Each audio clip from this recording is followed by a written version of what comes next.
Right, so welcome back to News Hour, and the show continues. Now, I'm sitting here with three gentlemen. Of course, the day today was an important day, and it was touted to be protests with a difference. I wonder if they share the same views. Ekuro Okot, Wakili, Daktari, thank you so much for coming tonight. Hilary Sigei, Senator, and of course, Wakili, asante sana for coming. And Professor Fred Ogola, thank you so much for coming. Let me begin with you. Your analysis of the day today.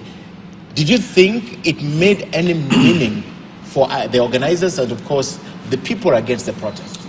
You see, one of the issues on the agenda is the whole question around the cost of living. And in my honest opinion, demonstrations are okay. They're very guaranteed under Article 37 of the Constitution of Kenya. But maandamano on its own as a protest cannot reduce the cost of living. We need to see a policy direction, policy change, because this maandamano, in my honest opinion, comes with a lot of distractions. You know, I see violence, lives have been lost. That will not really reduce the cost of living. And in my honest opinion, that unfortunately, and I'm happy that Senator Sigei is here, and he's also a lawyer, that it's actually taking the president back to the streets to continue some sort of campaigning. It's unfortunate that he is actually buying into it. Okay. Yeah?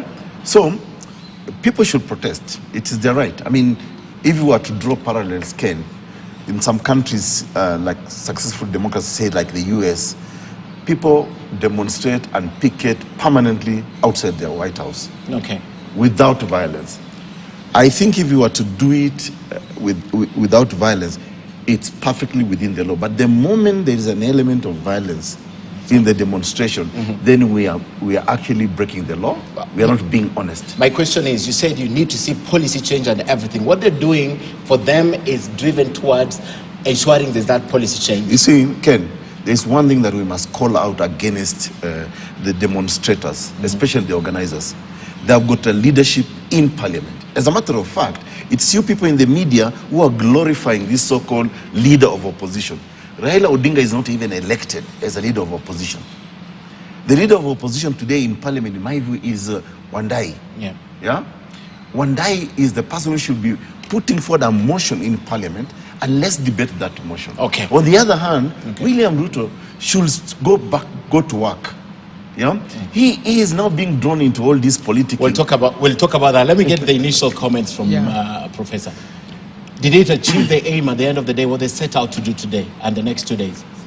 Yeah, for Azimio, they achieved their part because I told you, I don't even care how many people on the streets or how many people are chased and the rest. I just care that Ruto did not collect taxes today. To the magnitude. That's not a good thing. I'm saying to the achievement is an economic sabotage. Okay. And that's why I've been telling the president, don't follow that path.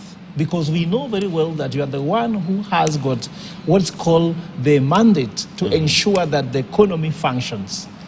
If you are supposed to collect money using the Finance Act which you pass, and people are not happy with the Finance Act, then they are going to the streets.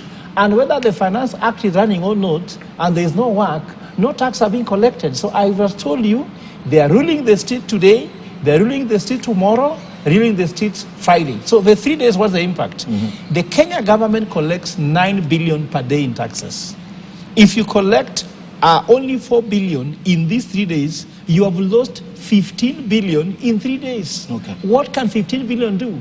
It can build over 5-level let's say county referral hospital, if not 10. It can build 10 county referral hospital. We are losing it just for 3 days. In 3 days. In 3 days, okay.